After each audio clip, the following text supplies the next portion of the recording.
Psybadek is not just an awful PlayStation game, no, it is a contender for the worst PlayStation 1 game of all time. This game is absolutely horrible. When it's not being eye and ear-wrenchingly awful in terms of gameplay, it is being just straight up boring.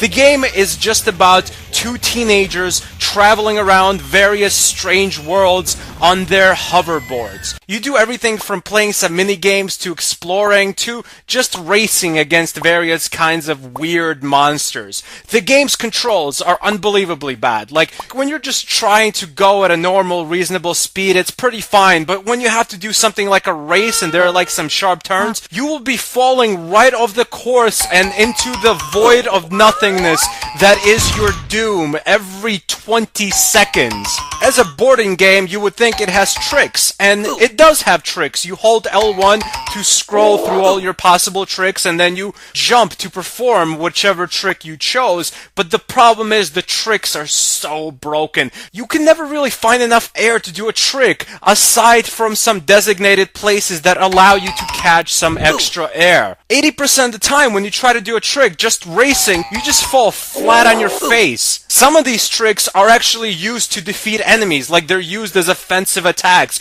But good luck lining up your trick with an enemy. I mean, you can't even line up your trick with the actual racetrack. Half the time you do a trick, you'll just fly off the racetracks because they're so thin. This game probably has the worst mini-games I've ever played in my life. They're unbelievable. Here's one where you're shooting a bunch of penguins that are running around in a circle. Sounds simple, right? Well, first of all, you have to kill like 60 of them to progress, and you can never do that because it's not just shooting the penguins. The game gets exponentially harder. Like, you go through a few rounds of shooting the penguins, and then some of the penguins start flying at you, and you have to avoid the penguins flying at you or shoot them down. I'm not really sure. I can't do either. I've never seen a game where you lose all your lives in a mini-game. A little throwaway mini-game that takes away 4 lives as you try to play it. And listen to the sound effects. Oh my god, the sound effects in this game. I want to reach into my ears with pliers, rip my eardrums out, and just throw them out my window. Listen to the penguins! Oh my god! It's like some kind of horrible nightmare! These penguins are screeching their horrible noise as they just run around you. It's like the worst nightmare you can have. It's like the room is spinning and horrible monsters are screeching the worst possible sound imaginable from all directions.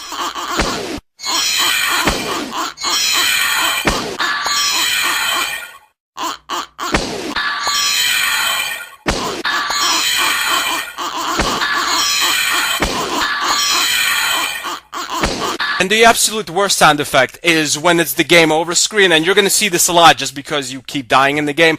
Look at this game over screen. I won't even say anything.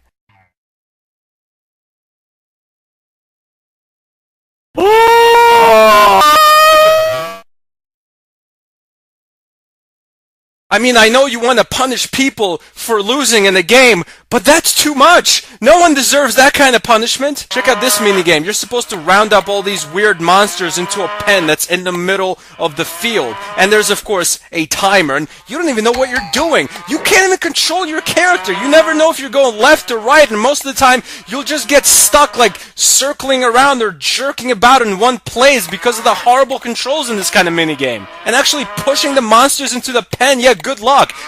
Got a monster into the pen once, but he just went in there by himself. I didn't push the monster or goad him into the pen. It was just sheer dumb luck. Making the jumps is horrible too. You can never really time your jump perfectly, so even when you're not falling off to the sides of the levels, you just simply won't catch enough air half the time to make a jump, and you'll just fall to your death just on the normal track. I mean, I can't say anything good about this game. I guess the graphics aren't vomit-inducing like everything else. Even the story in the game, in between you warping from level to level, is horrible. It's like this head that pops up, and it just tells you what's going on and why the bad guy is trying to fight you for no reason whatsoever. And while this little story is being told on the screen, the little head is making, once again, you guessed it, horrible, ear-wrenching noises. I think I once had a nightmare about a game like this existing. Even before playing this game, I think I once had a nightmare, a prophecy, if you will, of something like this being created. I might be one of those prophets from the Bible. The Dark One is among us now. There is no escape from the Psybadek. This game gets an official Stan Birdman rating of, I don't even want to give it a rating. I don't even think it deserves a 1. I mean, the graphics are those of a game, so maybe it would get a 1 because of that. Yeah, I'll give it a 1 out of 10, just because this game was programmed and does have graphics. For example, the character models are outlined to be people, and there's also colors in the environments. So that is something to say about the game right there. There is colors and shapes. Thanks for watching. Goodbye, my friends.